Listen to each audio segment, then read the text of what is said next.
Assalamualaikum everyone. My name is Sabaya Ali and I'm a student at Teacher Training Institute, and I warmly welcome you all to today AI discussion session. And our topic today is how to master the art of negotiation in daily life. And negotiation is not just for business meeting or a big deal. It is a valuable skill we use every day, whether we are resolving conflicts, making decisions, discussing responsibilities at home, or communicating at work at school. Learning how to negotiate effectively help us build stronger relationships, solve problems peacefully, and create win-win outcomes. So today we will explore practical strategies, share ideas, and discuss how anyone can become a more confident and effective negotiator in everyday life. So let's begin with the engaging discussion together. Firstly, call to Maya.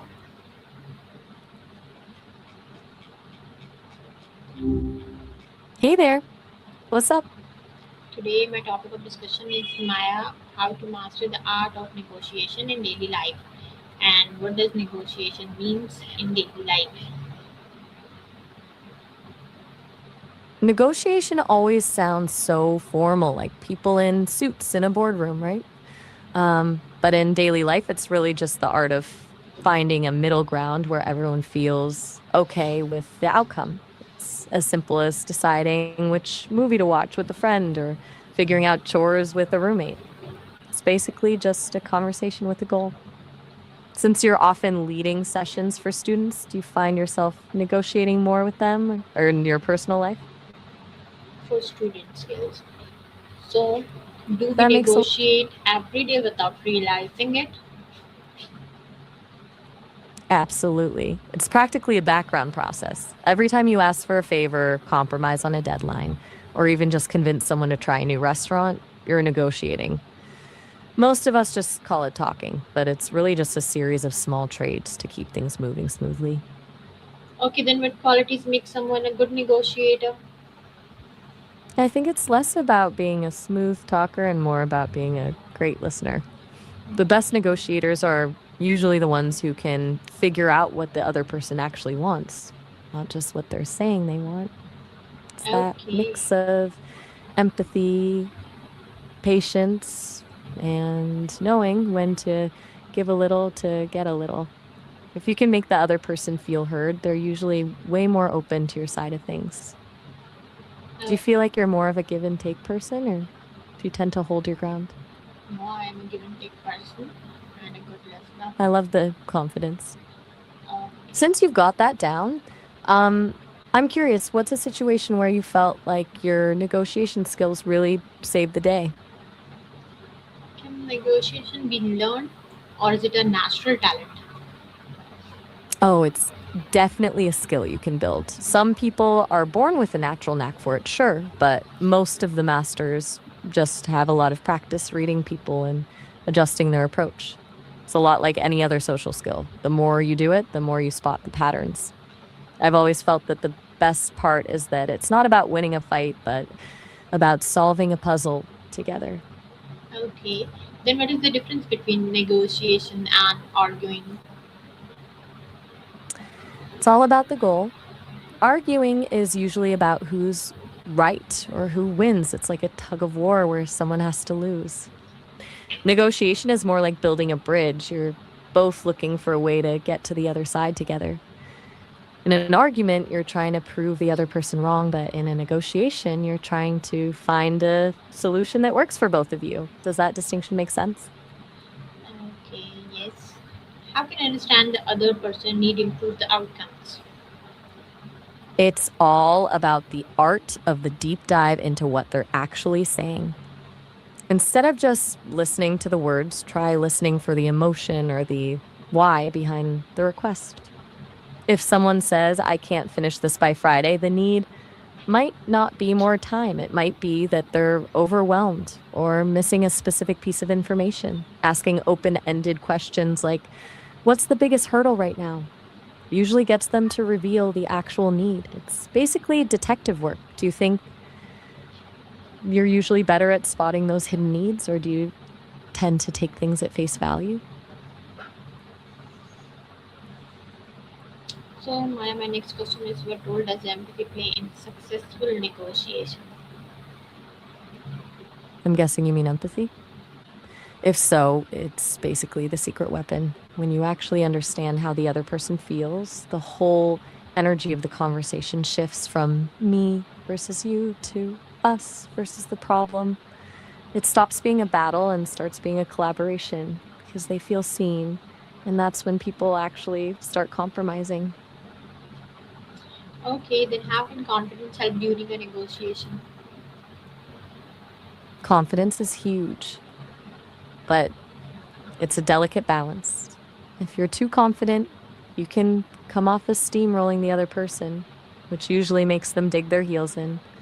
The sweet spot is having enough confidence to know your value, but enough humility to admit when the other person has a valid point. It's almost like a dance. You have to be firm, but flexible.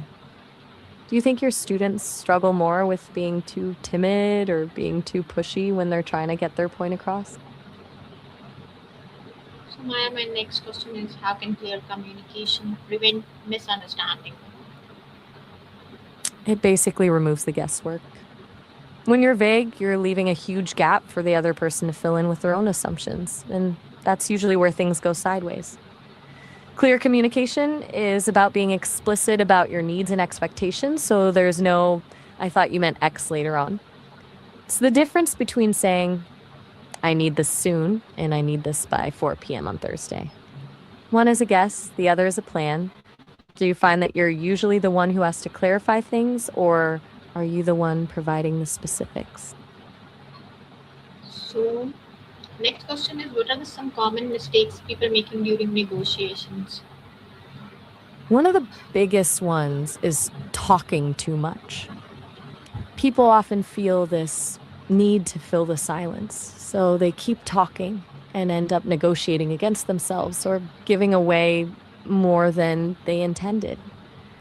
Another common slip up is focusing on the what instead of the why, like fighting over a specific deadline without realizing the other person is just stressed about a different project. And then there's the win lose mentality where someone treats the conversation like a competition, which usually just leaves the other person feeling resentful, even if they agree.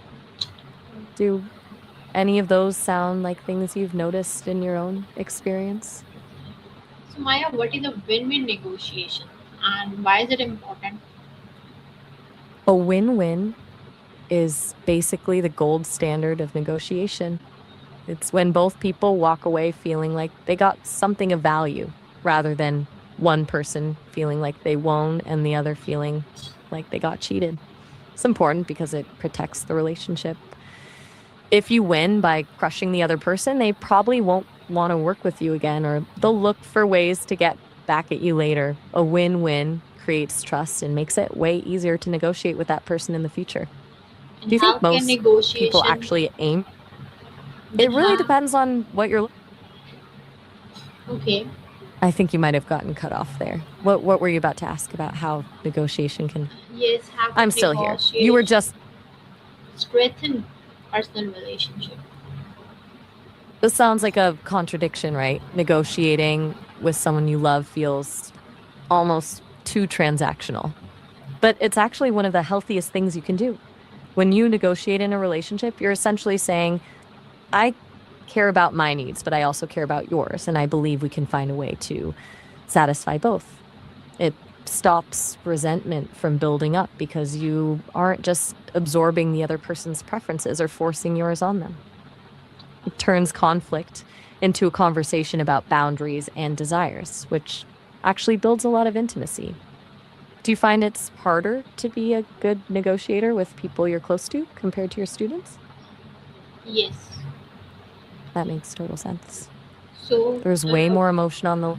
Maya, why is patience a valuable negotiation skill? It's absolutely essential. Patience is what keeps you from making a snap decision you'll regret later, or reacting to a tense moment in a way that shuts the other person down. It's the space that lets you actually think through the other person's perspective instead of just waiting for your turn to speak. Without it, a negotiation usually just turns back into an argument. Do you think patience is something that comes naturally to you, or is it something you've had to work on? We have to work on. I'm guessing you mean active listening? If Yes. so, it's the foundation of everything we've talked about. It's the Okay. difference between just hearing the words someone is saying and actually understanding the meaning behind them. When you listen actively, you're giving the other person your full presence, which makes them feel valued and much more likely to be flexible. It's Exactly. basically the engine that drives a win win outcome. Do you Exactly. feel like you're usually an active listener, or do you sometimes find your mind drifting to your next point while the other person is still talking? No, I'm a good listener, but sometimes talking and see the next point also. I totally get that. That's the classic struggle, trying to be present for what they're saying while your brain is already drafting the perfect response to the next point. It's almost like having two tabs open in your head at once. When you notice that happening, do you usually try to pull yourself back into the moment, or do you just let the next point ride? Okay, Maya, my next question is, what is the biggest negotiation challenge people face today? I'd say it's the digital filter we're all living through. So much of our communication now happens via text or email, and you lose all those tiny human cues, the tone of voice, the facial expressions, the pause for breath. It's way easier to misread an intention or assume someone is being aggressive when they're actually just being brief. We're trying to negotiate complex human needs through screens, and things get lost in translation constantly. Do you Okay, feel like your students struggle more with Maya, these my last digital question. misunderstandings? What advice would you give to someone who wants to improve their negotiation skills? Start small. Don't wait for a high stakes boardroom battle to practice. Try it in the low stakes moments, like negotiating who does the dishes or where to go for dinner. The goal is just to get comfortable with the process of asking, listening, and compromising. Also, remember that silence is actually your friend. When you stop talking, you give the other person room to think, and often they'll offer a concession just to fill the gap. Most Okay, importantly, just it's been a great impressive. deep dive into Okay, as we come to end of today's discussion, today we learn that successful negotiation is not about winning at any cost. It's about listening with respect, communicating clearly, understanding different perspectives, and working towards solution that benefits everyone. By practice, patience, empathy, confidence, and effective communication, we can improve our relationship, resolve conflicts peacefully, and make better decisions in our daily lives. So I hope this discussion has inspired to apply these negotiation skills in your personal, academic, and the professional lives. Thank you, everyone. This is Miss Sabaya Ivali from Rehan Teacher Training Institute. Stay curious, keep learning, and I will see you in another session. Allah Hafiz.